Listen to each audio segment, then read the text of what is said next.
We are joined by the amazing Louis Kammerer. Is that how you say your last name? Yeah, exactly. Perfect. Dude, I'm on a roll with the name. Episode You notice? 73. Episode 73 into the new month, and this is the third episode into the new month. So far, we had a rocky start. I have to tell you, Louis, because it was the whole Beirut incident, and we're still distraught over what happened. We're very, very upset with how things are going there. But there's a beautiful saying I saw on Instagram today, which is Lebanon is like a phoenix. It'll always rise from the ashes. And that's true. So Lebanese people, We power through. Yeah. Yes. power through, rise from the ashes as you've always done. So let's I'm get excited. into today. Yeah, let's jump. But we have one of the most interesting guests we've had. Louis, This tell is us a little bit. Yeah, exactly. Tell us a little bit about yourself. Well, I'm currently in Santa Cruz during COVID. I was in Portland, Oregon, but I came down here because I'm helping out a friend with some construction, actually, because my normal work of osteopathy or doing body work, treating people's bodies is kind of more difficult at the moment. I used to be in the circus. I used to be a wire walker, and I toured kind of all around the world. And kind of the base of all my studies is my kind of practice of Tai Chi. It all kind of gets wrapped up in that. And then, like I was saying before, I'm currently doing a thesis on embryology and the formation of the central nervous system and the ventricles in the developing embryo. And I'm 3D printing the different stages after I model them. So. Wow, that's a lot. So wait, let's take it from the very beginning. Louis, How old were you when you joined the circus? I tried out for circus school, and I went to circus school when I was 22. So a little bit later than I imagine, yeah, because I imagine people join that younger, right? Often people are born into circus families, and now what is especially happening is that because circus is so much more popular than it used to, kids are doing it starting at ages 6 just for fun, and then so by the time they get to 22, they're already like way more skilled than I was when I finished my circus career. Probably. I only went to circus school for a year. It was a 3-year program, but I got kicked out. Well, how did you get kicked out of circus school? They wanted me to be a juggler. Oh, and you weren't into juggling. Well, what they did is they said, you weren't at the top of our list. We chose you because you said you wanted to be a juggler. But really, they gave me this list of terms and said, it's not very important. Just write down something you might want to do in the circus. But all of the terms were in French. And I only understood the words jonglerie, which means juggling, and trampoline, because it's the same word. So I wrote those two down. And I'm not very good at either. And I'm really horrible at trampoline, actually. And I can juggle, but most people who go to that school can already juggle very well. And then they learn acrobatics and how to make an act. But I was a beginning juggler, essentially. So I see. They said, "Oh yes, you're doing good. You're doing fine. And then at the end, they failed me at juggling. Even though I wanted to change the whole year, I'd be like, I think I should do this. I think I'd be better at this. They'd be like, no, you're doing good. Just stick with juggling for the rest of the year. And So then you end up, you do what they want you to do, and they just decide to not let you in. Wow. And then discipline. And then you pulled a Mark Zuckerberg and you quit, and then you went solo in the circus. Well, how'd you end up in the circus? Well, even 1 year at that circus school still teaches you a lot, not only about like circus skills, because it's a well-known school, but I then went to Switzerland. And I trained with a teacher privately there for wire walking in Switzerland. So I did slack wire. So it's like where you have a tight wire that's like this, a slack wire is like that. So you stand on it, and I could do handstands on it. And my last act that I did on the slack wire was I did a Bollywood dance on the slack wire. It was interesting because I made it in Denmark because I had this whole street show where I was a British explorer.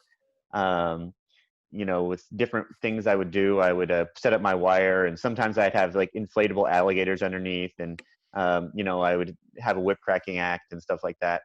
And I wanted there to be an end to the British explorer show that wasn't like colonialist, bastard. And so I decided I would make a Bollywood dance to finish the show. And then I ended up getting in Denmark. In Denmark, yeah, I found an Indian dance teacher who was quite good. But then I actually went to India and performed it because me and my friend got hired for something entirely different.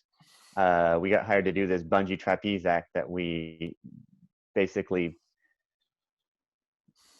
we sent a video that said we could probably do something like this. It was a really bad video, but they really wanted a bungee trapeze act. And we were like, why don't we go to India? And my friend was a writer. He wanted to write about it. And so we made the worst act possible. And the person who talked to the Indian circus owner actually lied and said the people on the original video that we said, oh, we could do something like this was us. And when we got there, it was very clear that our act was terrible. So what'd they do? Well, we were actually waiting to set up all the materials, because to do that you need all these materials. And so in the meantime, I said, well, I brought my slack wire. Why don't I do this act? And it was like a secret weapon, because Indians did not expect this white guy to come out and dance Bollywood and to like lip sync all of the words. And it was yeah. So people would dance in the aisles. They'd get up and it would be it was really fun. Louis, dancing. Did you have a net underneath? No, I'm not that high. I'm only about 6 feet high. So slack wire, you usually don't do it so high. Tight wire, you do it high because if you fall, you can grab the wire. But slack wire, if you fall, it's like someone pulls the rug out from underneath you. You just flies off. Yeah. So, and a net is tons of work to set up. So. Okay. I mean, safety's first, unless you're a professional. Am I right? Yeah. You're trying to you assess the amount of risk, and the first thing you learn to do when you do circus or slack wire is just to fall. So. It's true. Okay. Fair. That's fair. So what was it actually like being a part of the circus? What was it? Is it as fun as people think it is, or? It's fun. It's very different depending on where you are. The circus in India, was very different than when I toured with a show called Cavalia in the United States. It's a big show they have like 60 horses, and a huge tent. So, in Cavalia, they had different plans. We would go from city to city, and we would live in a hotel and, do a certain number of shows. And the shows were, we were in lots of different parts of the shows. In India, I would, be living in a tent, and we'd be doing a lot more shows, but I'd be doing less in the shows. And of course, the people you're with are totally different, because in India, circus seems to be kind of dying out. It used to be all about the animals, and then they made wild animals illegal, most of them. So it's more, like the people there are much less educated just in general. They bring a lot of people over from Nepal. It's a much different social situation. Whereas, when I'm touring with Cavalia, it's usually a lot of people that used to be gymnasts and went to college, and then they're like, oh, well, I want to, be in the circus, and it will be fun, it'll be exciting, and it'll be romantic. Whereas in India, I think it's a little bit less of this like romantic adventure idea. But it's always interesting. Wow. I want to know, is it true that there are some circuses that like abuse the animals and put them in really bad environment and like? There absolutely are. well, this, everybody has a different idea on animals and captivity in general. Even, I grew up, we had a horse, and the horse would be out in the field and chilling, and we would ride the horse, and it was my mother loved this horse. It was maybe her best friend. But horses, when they're doing shows, like in Cavalia, they're very well taken care of. But at the same time, they're kind of still, and they let them out and they give them time in a pasture, but they're also like working, they're performing, 10, 6 to 10 shows a week, and they're doing the same thing. They're, the trainers are trying to have them be consistent and do the same thing in every show. And I don't think animals are about that sort of consistency. I think they're about they're not routine. Yeah, well, they have they're routines. More used to being free. Into the wild and things like that. Now, don't get me wrong, I'm not a tree hugger or anything like that. I'm not like my understanding. Well, that's cool, but like with my understanding with like nature and the wild, from mainly Nat Geo Wild, I'm not gonna lie, as the animals aren't very routine. They wake up when they want to, they hunt when they're hungry. They're very instinct based. Not and the tiger starts, dancing or whatever they do. As you can tell, I haven't been to a circus before, so I don't know what they do.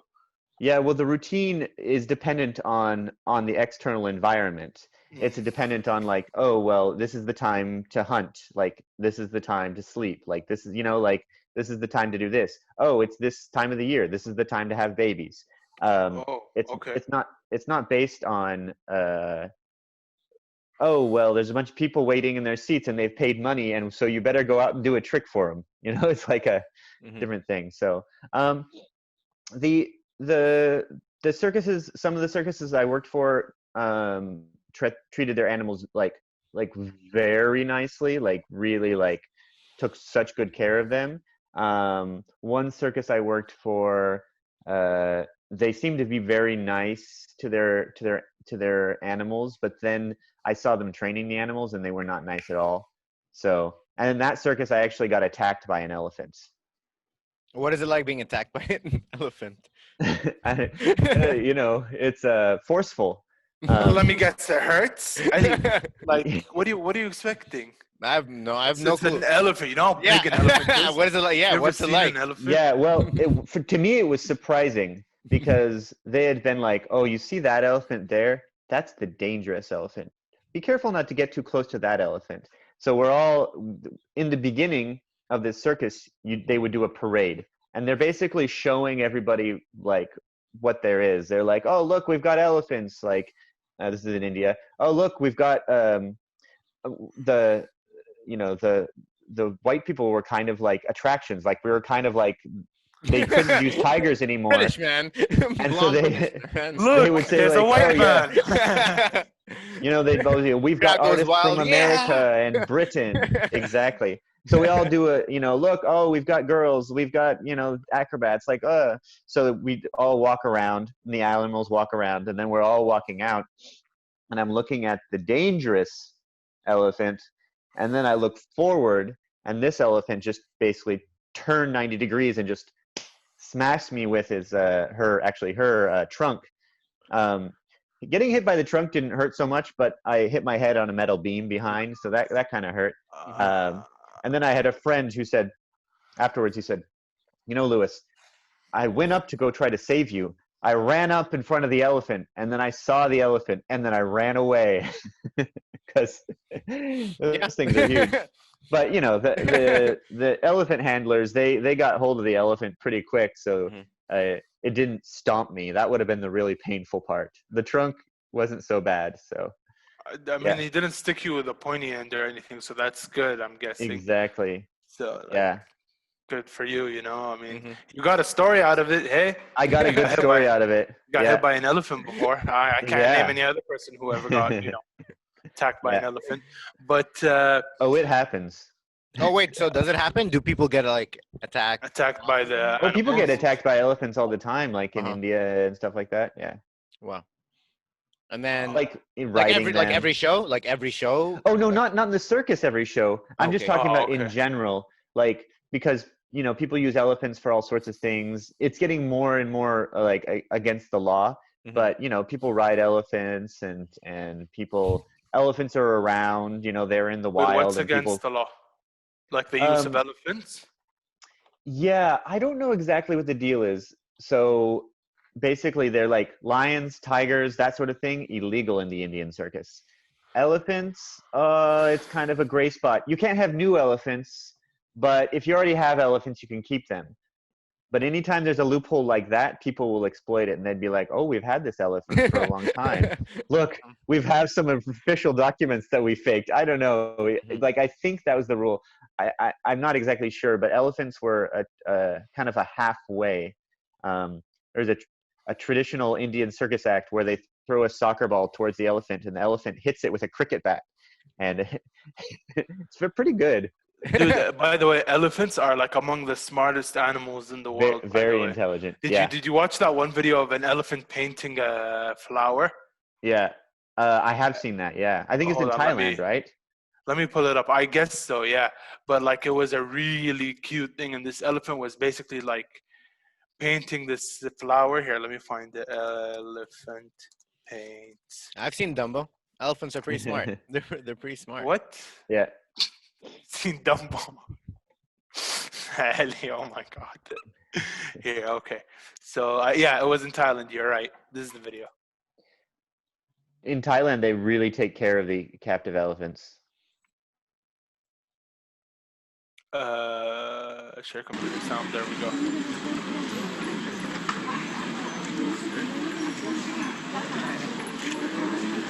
So look, it's like actually like painting a flower and its trunk right there. Here. Yeah, so see, he puts the trunk and just paints away. Elephants are beautiful, by the way. They are. They're among my favorite animals, and not because I used to get called an elephant back in school. But yeah, if we look at like the end result of the painting, look at this. Hold on. Like, wow. Wait, he colors it? Amazing. Wow. Yeah, and he colors it too. So elephants are just another thing, man. They're just like, elephants are amazing. Oh no. What's your favorite animal? My favorite animal? Oh, yeah, like circus animal. So circus animal? Yeah. I don't know. And your normal favorite animal. We my can go normal yeah, I don't know my favorite. That's tricky. I really like raptors, as in like birds of prey, like falcons. Oh. And I really like ravens, actually. Ravens are amazing flyers. They're also very smart birds too. Very smart. They do a lot of acrobatics. In my home, you would go hiking on these cliffs, and the ravens would always be there, and they'd always be. And they're amazing. I know. Yeah, mine would be, I guess, like a bear of any kind, be it panda, polar, black, brown. I'm in love with bears. I don't know why. Yeah. I like my monkeys. dream.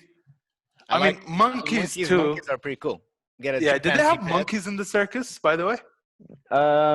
You know what? They had no monkeys in the circus. They had monkeys outside of the circus because I was in India, and there's just monkeys all over the place. Yeah, they're everywhere. But those guys are assholes. Did you watch the video of them terrorizing a whole town, like a whole Indian town? Yeah, it's nuts.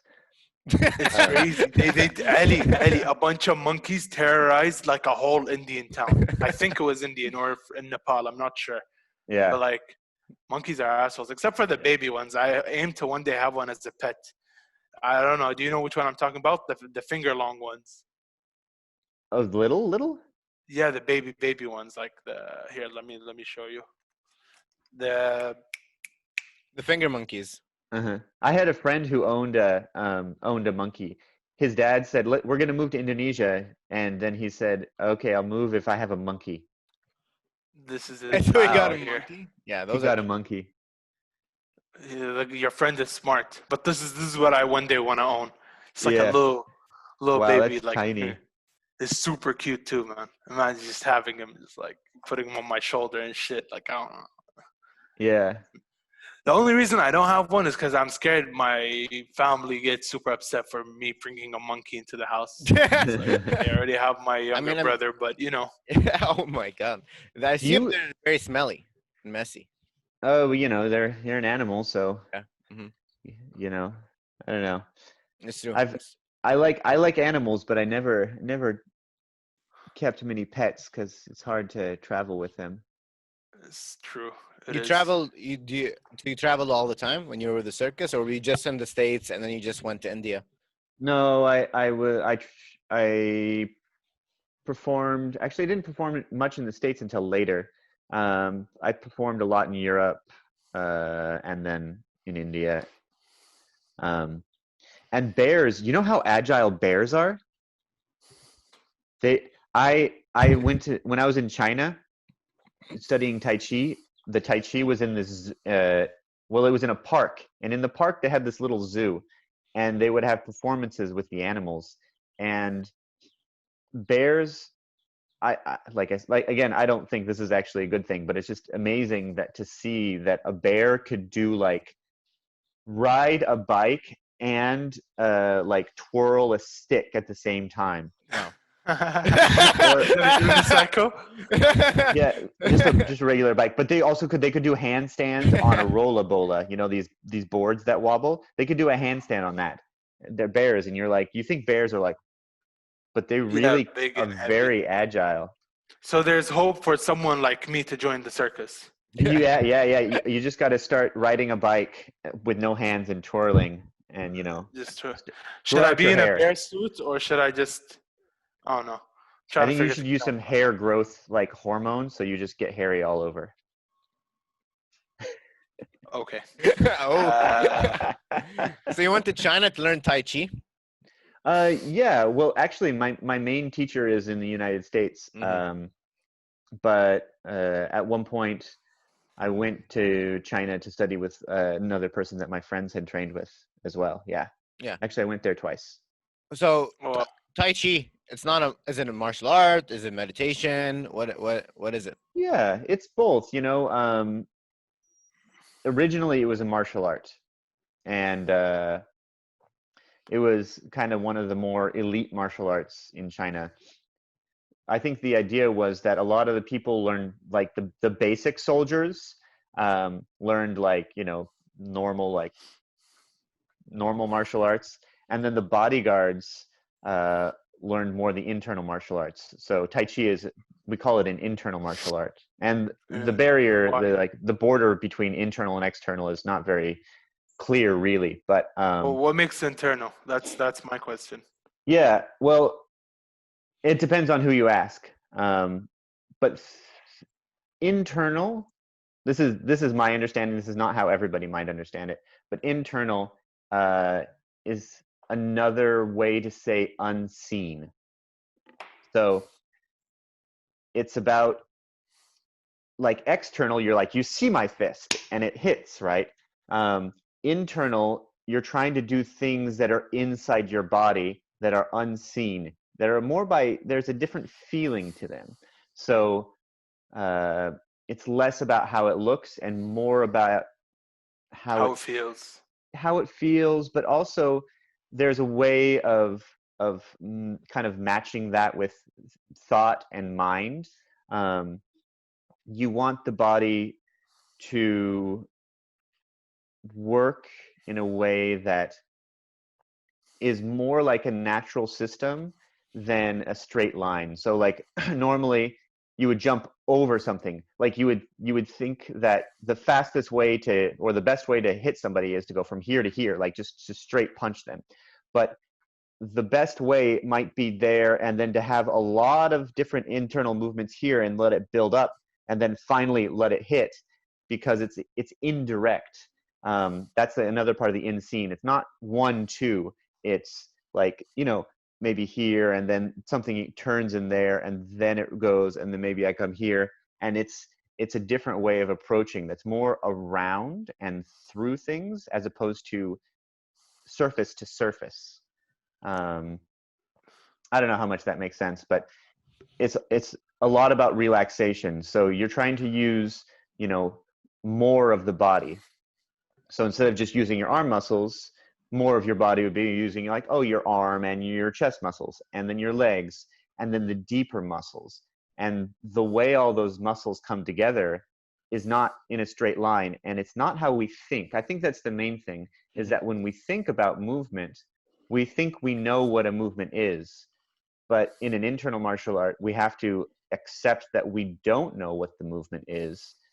And if we accept that we don't know what the movement really is, then we can kind of have that presence to stay with everything that's happening, or as much that's happening as we can kind of like consciously deal with. It sounds like a lot of brain effort. Do you do this also when you're like walking on the ropes? Do you like is it the same kind of idea? I also had a Tai Chi, like a martial arts act when I was wire walking.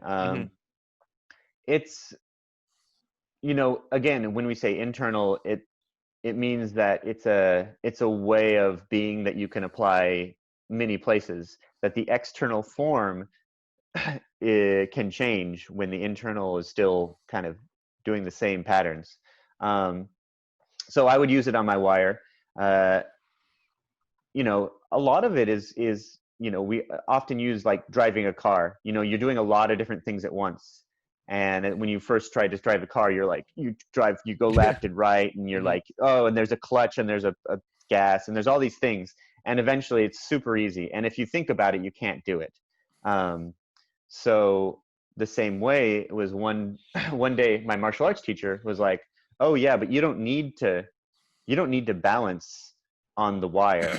Like, your body knows how to do it. You can just stand there. And I realized that I went up on the wire and I didn't try to balance. I just stood there and I was like, oh, my foot is doing it by itself. Mm-hmm. And as long as I give my body the opportunity to do that balancing, it will do it. Yeah.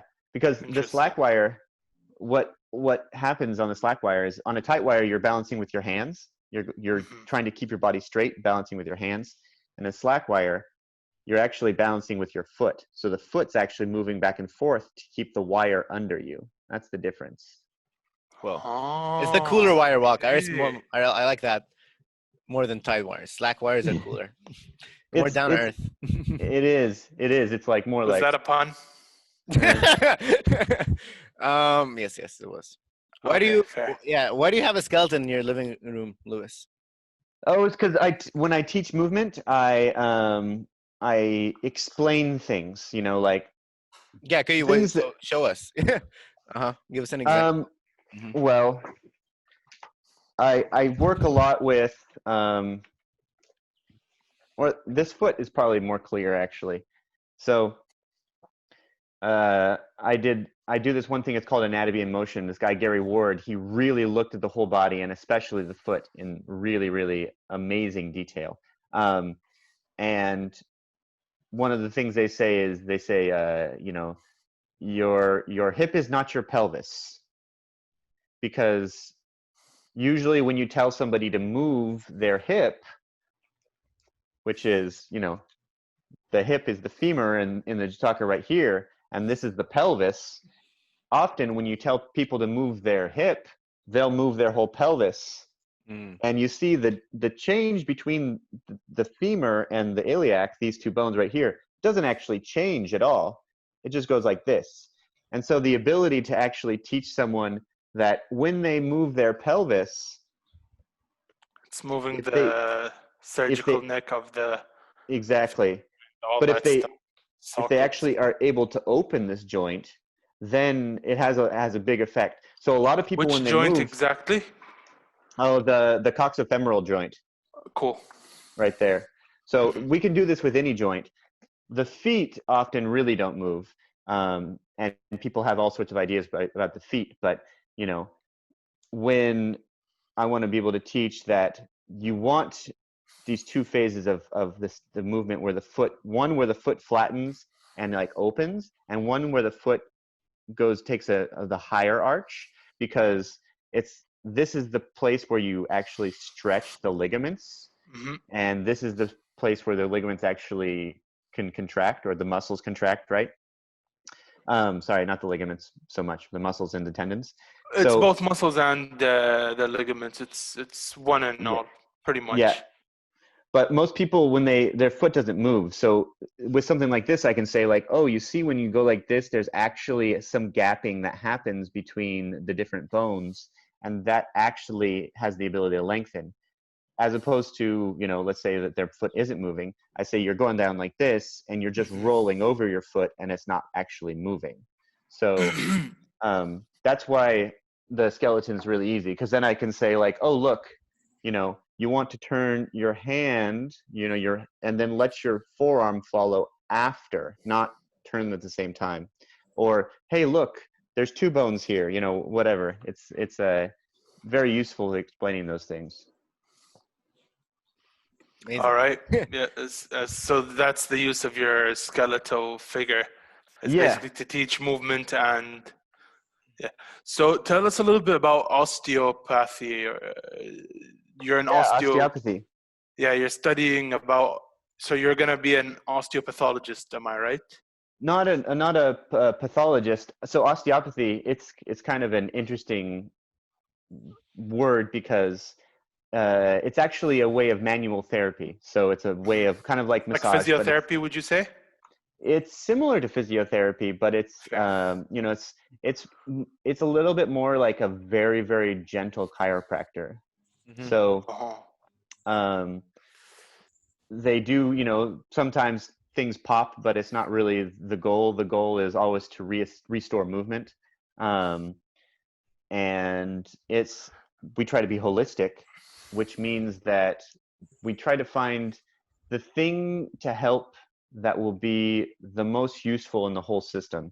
So people might come with back pain, and I might treat their foot, because I might, they might have had an ankle injury a long time ago, and I might see that their foot, every time they step, it's not being able to react. And if the foot can't react, then the leg is doing something weird. And then so every time they put that leg down, it just kind of is shooting up, and their low back pain is up here, but it's not actually able to adapt to circumstances. And so then it starts getting painful.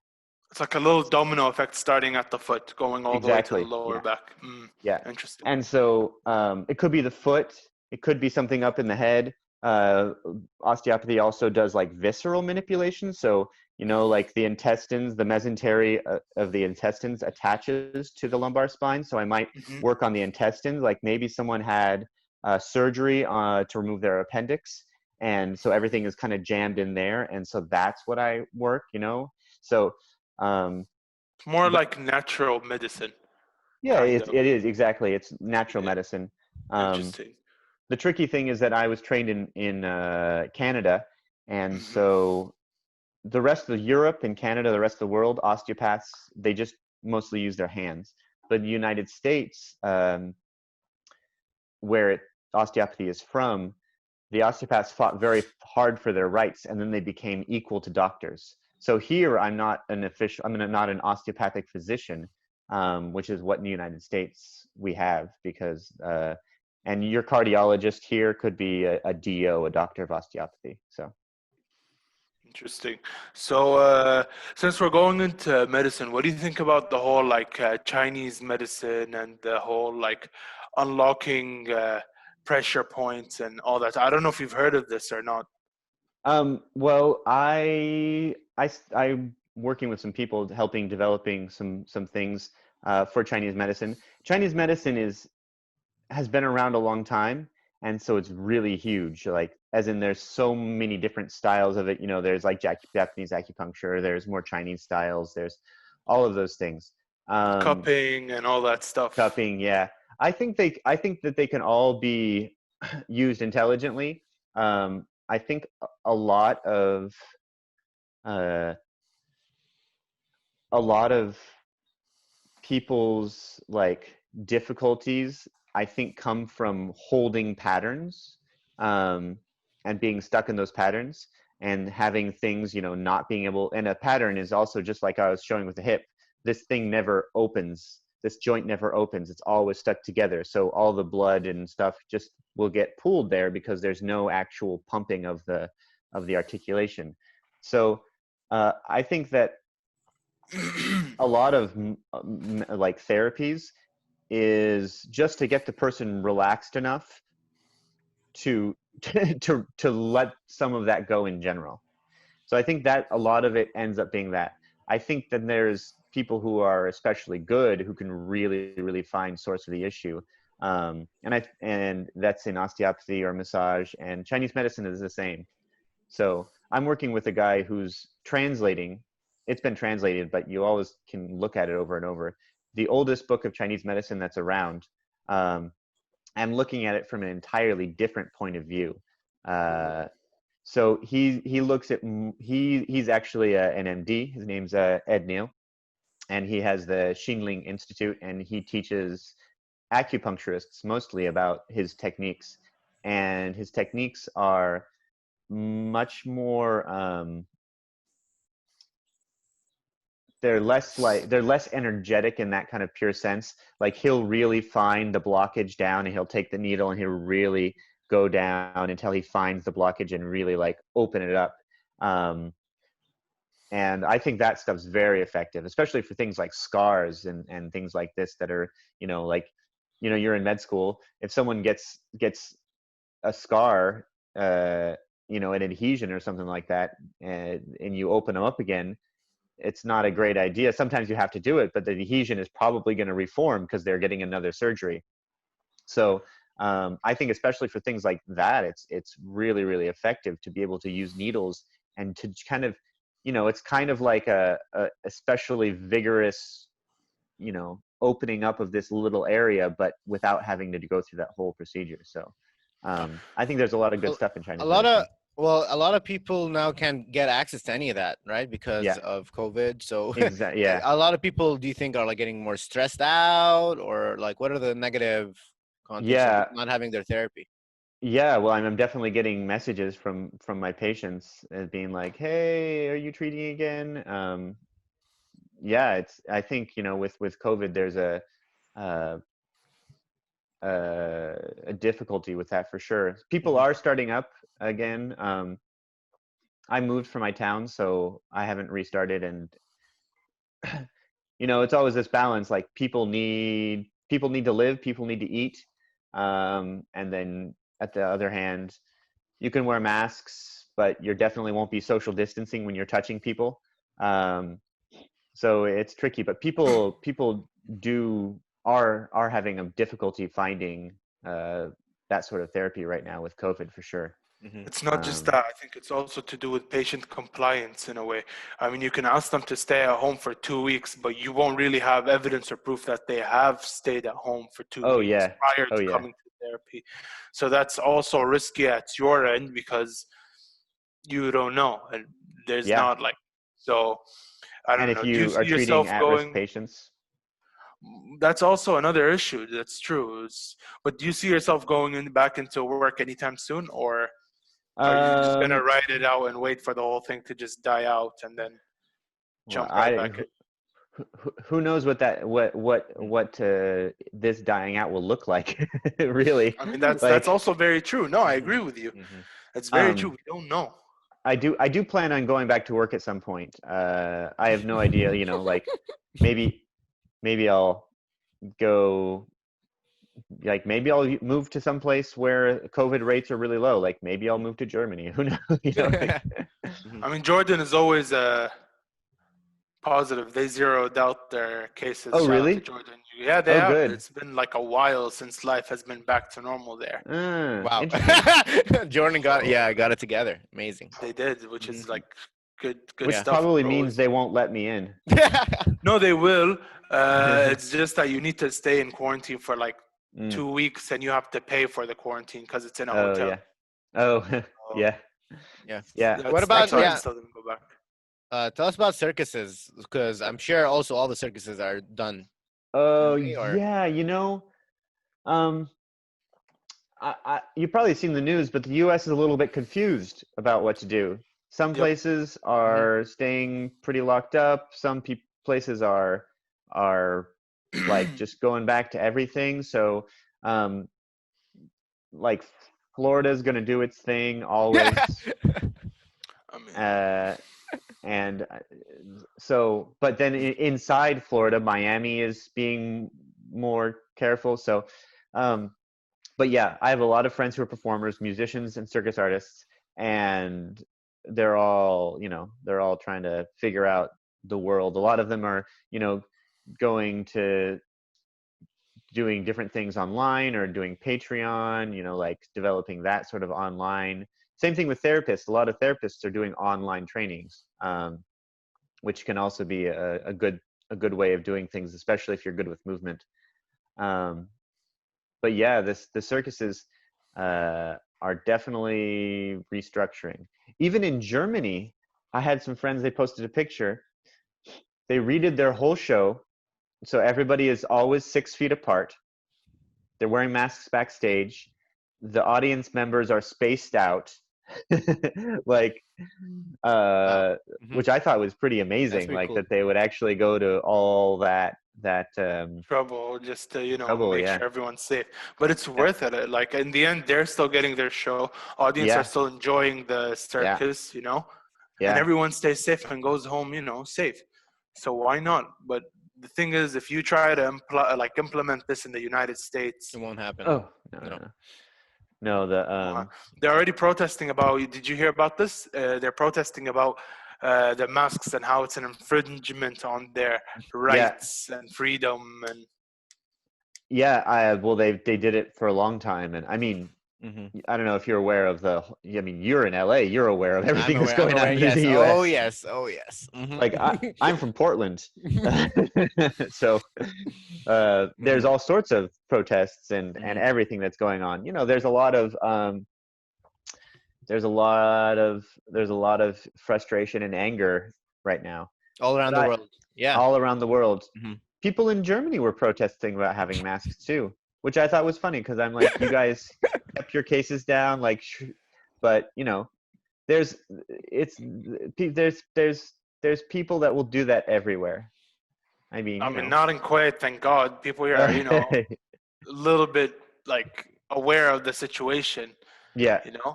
Not in the Arab countries, because we're all just like virus masks. Yeah.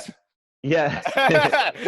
We're good. Yeah, some places. Yeah, we're good. So that's together, right? Yeah. But like in places where they're too defensive about their freedom and their their rights, it's like, no, that's not how it works. Viruses don't know anything about your freedom or rights. All they know is that's a huge chunk of cells. I want it, Yeah. Who said it? Oh yeah, the guy who made the Kaya prophecy. He's like, look, there's so many people. It's a huge food source for a virus. It is. It's like jackpot. We found a bunch of humans. Let's go. Yeah. We had to like try to hop from bat to bat. Like that's hard. Just go to humans. They'll just gather up. Consider it their martyrdom. I'm sure you see all these videos where people take video and they're like, this person's trying to make me wear a mask and I'm accompanying my boyfriend in the DMV, and like yeah, people would rather die. You know what I say? I say let natural selection happen, honestly. Let it just happen. Let the dumb ones die out. But that's the tricky thing, because that's the tricky thing with the virus is if the dumb ones expose themselves, then they expose other people. True, so but the smart ones play it right and they stay at home. They stay away from the dumb ones. Yeah, you got exactly. You can't mix it up. Yeah, although it's very difficult. Then there's the people who need to pay rent. That's the real the real tricky one. Like the person who doesn't have any savings and they need to go work at Walmart, and then someone comes in and starts like losing their mind because they have to wear a mask. This person just tried to eat. I saw a video of some guy, a guy in Walmart trying to, like a security guard that said this guy had to leave because he didn't have a mask, and the guy just attacked him. So, wow. Yeah. Yep. Yeah. On a different note, Lewis, why do you leave the circus? Why do you leave the circus? I got in a motorcycle accident. On I was, stage, or was it like? no, I was just in Toronto, and I was going Where home did real that quick. come from? We never knew you were in a motorcycle. That just came from like left field. Like, No, we weren't well, expecting there's a that. reason he's no longer in the circus. I Yeah. know, but I didn't Yeah. expect it to be a motorcycle accident. I thought it would be something like, I just Can wasn't you? feeling it. Yeah, what happened? If you can. I Share. was going through an intersection, and this guy just took a left in front of me. I smashed into his car. I flew over his car, broke my nose pretty badly, and messed up my knee. And And that's it for yeah, being in the circus, right?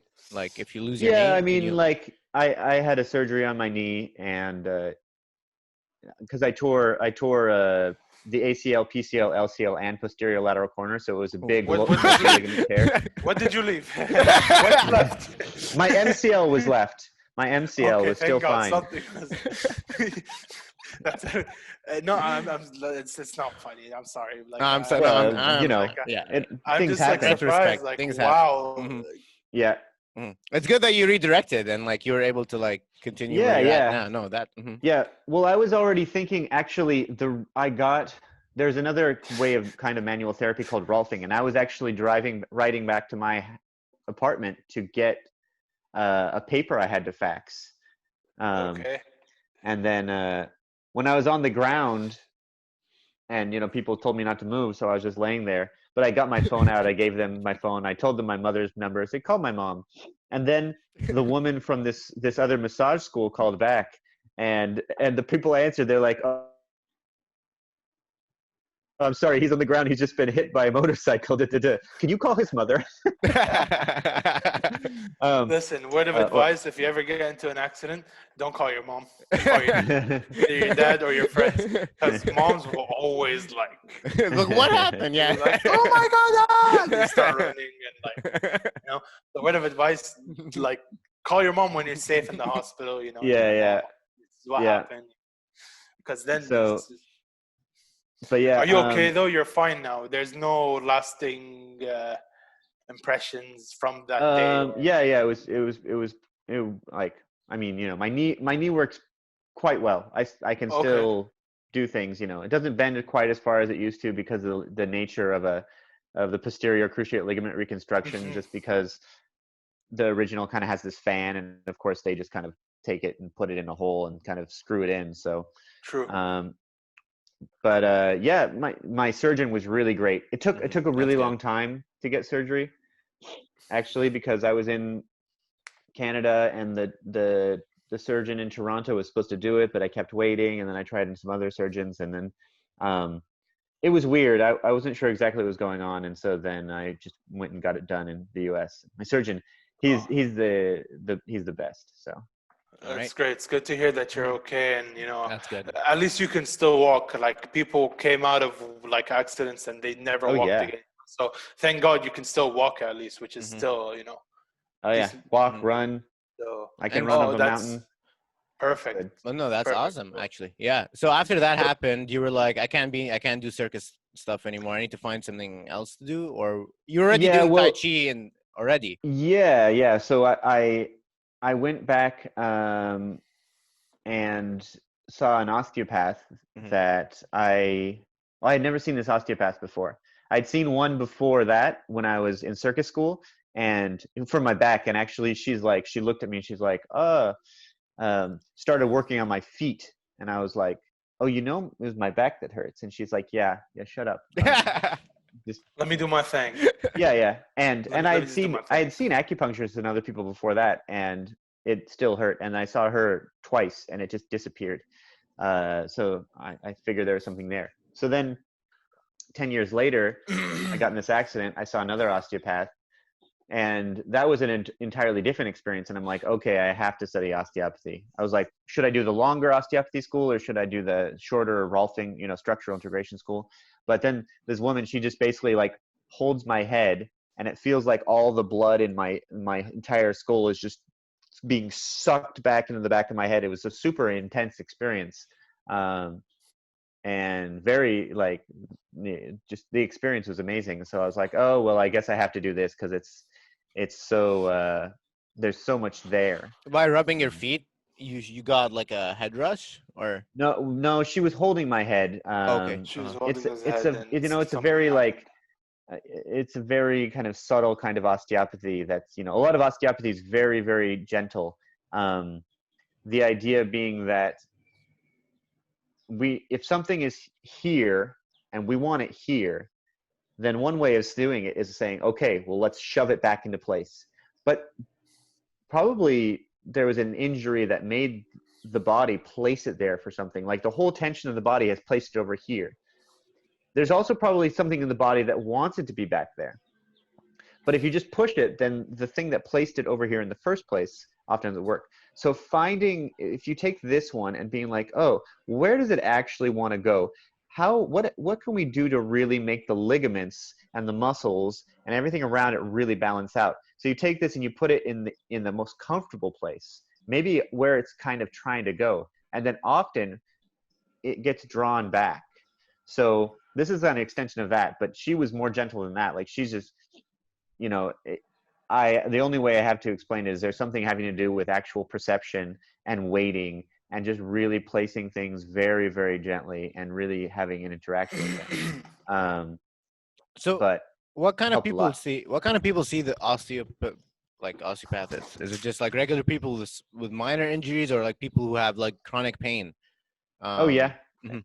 everything. People Mhm. and there's pain, but then there's also um, there's digestive issues or I mean menstrual issues, like all these things. Same people that would probably see someone for Chinese medicine will probably come see an osteopath. I mean, the original osteopath back in the day, he started osteopathy because the medicine was so bad back then. Like in around the Civil War in the United Mhm. States, and so he's just like, more than treating a disease, he's just trying to get the body functioning as well as possible. So, you know, if you look at his books, he's like, this is what I would do for diphtheria. This is what I would do for, croup. This is what I would do for, dysentery, like all these different things. And it's just basically that basic principle of having circulation in that area. But of course, can be tricky finding the reason in places and getting circulated. So I mean, that's very interesting, but unfortunately, we have run out of time. I wanted to ask one more question. Okay, go Since ahead. you already brought it out, Lewis, I want to see that embryonic oh yeah 3D printed creature. What's that? yeah so this is about 6 or 7 weeks. This is actually the ventricle. Oh no, this one's a little bit later, sorry. This is more 7 weeks. This is the ventricle of an embryo that's 7 weeks old. You can What is see that? What does that brain? mean? Wait, so what is a ventricle and what is an embryo? the ventricle of the brain. Yeah, it's the fluid filled spaces inside the brain. So there's generally, we think of 4 fluids filled spaces. So we have the 2 lateral ventricles, we have the 3rd ventricle. This is all the 4th ventricle, which it all becomes very much smaller. And this is the cerebral aqueduct, which eventually will become very, very tiny. Mm-hmm. So this is the brain we're looking at? This would be the fluid. Like if you took the fluid inside the brain and This is what it would look like. I see. yeah. I see. And this is a smaller one, but this is more the brain at that stage. Mm-hmm. So it's open in the back. This is the cerebellum that's folding over, and this is the 4th ventricle inside. Wow. These are the cerebral hemispheres. And if you look at the beginning, this is the nervous system way earlier, before there is even really any hemispheres that have developed. It's just a ball on the spinal cord. Just a ball. This is the middle brain, and this is what will become the cerebellum and the medulla. They go through different stages. The hemispheres start coming out. This is all like we're talking about, like early weeks of development. Right? Okay. Yeah. How do you find out? 6 weeks. How do you get like an embryo, like the weeks. brain juice of a baby inside a woman's womb? Well, so these are modeled from CT scans. Yeah, they're MRIs actually. So I was given a number of MRIs that had been done of embryos that, post someone went to the big collection of embryos in Washington, D.C. and got 10 of them and did MRIs of them. And he very, very graciously let me have his data, use his data. Wow. And so I modeled it on a program called 3D Slicer, and then I printed it out. Very interesting. Is this that's amazing? Is this something known, or is this something you had to research and figure it out? It's known. Yeah. Other people have done 3D models. I have, and actually there was a embryologist that created this way of thinking called Eric Blechschmidt. Is a German, and he used slices back in the day and actually made these giant reconstructions of embryos that were like a meter tall. And so that's where I got the idea. That embryology, we really like it in osteopathy. People pay a lot of attention to it. So. Embryos are the brain juice. That's what embryos are. No. Embryo is basically when the ball of cells start to develop its shape a little bit in the mother's womb. I see. And it becomes basically me, you, or our friend embryo. Lewis over here. That's what we call an embryo. It's the first 8 weeks of life.